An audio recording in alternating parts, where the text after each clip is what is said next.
세계 제국의 붕괴, 당나라의 멸망과 황소의 난. 안록산의 난 이후 당나라의 국정은 혼란스러워졌다.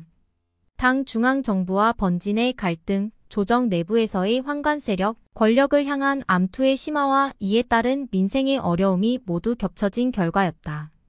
변경에서 당을 에워싸듯 설치되었던 번진은 내지로 옮겨졌다. 본디 번진의 역할인 변경의 방어가 아닌 수도 근거리에서 반란 진압을 하기 위해서였다. 50개의 번진 가운데 40개의 번진이 내지로 옮겨졌다. 내지의 번진 가운데 일부는 징세, 사법, 군사 등을 독자적으로 행사하는 소왕국적 면모를 가진 번진도 있었다. 특히 천웅, 성덕, 노룡 등의 하북 3진은 노골적으로 당 중앙정부에 저항했다. 번진을 당 중앙정부에 순응하게 만드는 작업 즉 번진 간섭은 당 왕조에게는 사활이 걸린 일이었다. 이를 위해서 황제와 중앙정부는 중앙금군을 증강하는 게 급선무였고 이를 위해서 가혹한 징세 외에는 답이 없었다. 안사의 난 이후부터 당 정부는 바닥난 재정 상태를 호전시키기 위해 소금의 전매제를 실시했다. 이전까지 상인에 의해서 자유롭게 판매되던 소금을 정부가 독점하기 시작한 것은 758년 강해 지역이었다. 이것이 큰 성과를 거두어 소금의 전매는 전국으로 확대되어 시행되었다. 이러한 정책은 소금을 통한 세수 확보에는 성공하였다. 문제는 너무 성공적이어서 재정 수입의 절반이 소금 전매에서 나왔다는 것이다. 또 하나의 문제는 생존에 필수적인 소금이 전매가 되면서 가격이 치솟아 올랐다.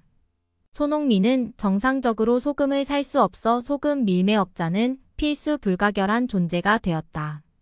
또한 차 역시 전매의 대상이 되었고 차도 소금과 동일하게 밀매업자가 성행하였다. 삶이 어려워지자 민초들은 누군가 반란의 깃발을 들기만 하면 구름과 같이 모여들었다. 가장 먼저 반란이 터져나온 곳은 번진의 병사들이다. 이들은 대우에 민감한 존재들이었으므로 절도사와 대립이 격화되었다. 이 당시 일어난 강전태, 방운의 반란은 번진의 병사들이 일으킨 반란이었다. 반란이 길어지면서 번진의 병사들뿐 아니라 근처의 농민들 역시 반란군에 참여하였다. 이러면서 이들이 주장하는 사항도 단순한 처우 개선이 아닌 평등의 이념을 주창하기 시작했다. 당에 유학했던 신라인 최치원의 토항소경문으로 유명한 황소의 난은 태평천국운동과 함께 중국에서 일어난 가장 큰 반란이었다. 황소의 난의 주축은 소금과 차의 밀매업자였다. 황소는 당 왕조의 수도인 낙양과 장안을 향해 진군하며 자신을 천복평균 대장군이라고 자칭했다.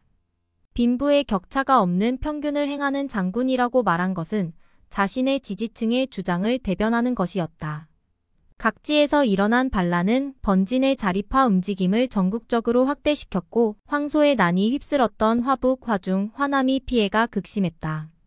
당나라는 황소의 난을 가까스로 진압하는 데는 성공했지만 이 과정에서 지방 군벌들의 성장을 억제하지 못했다.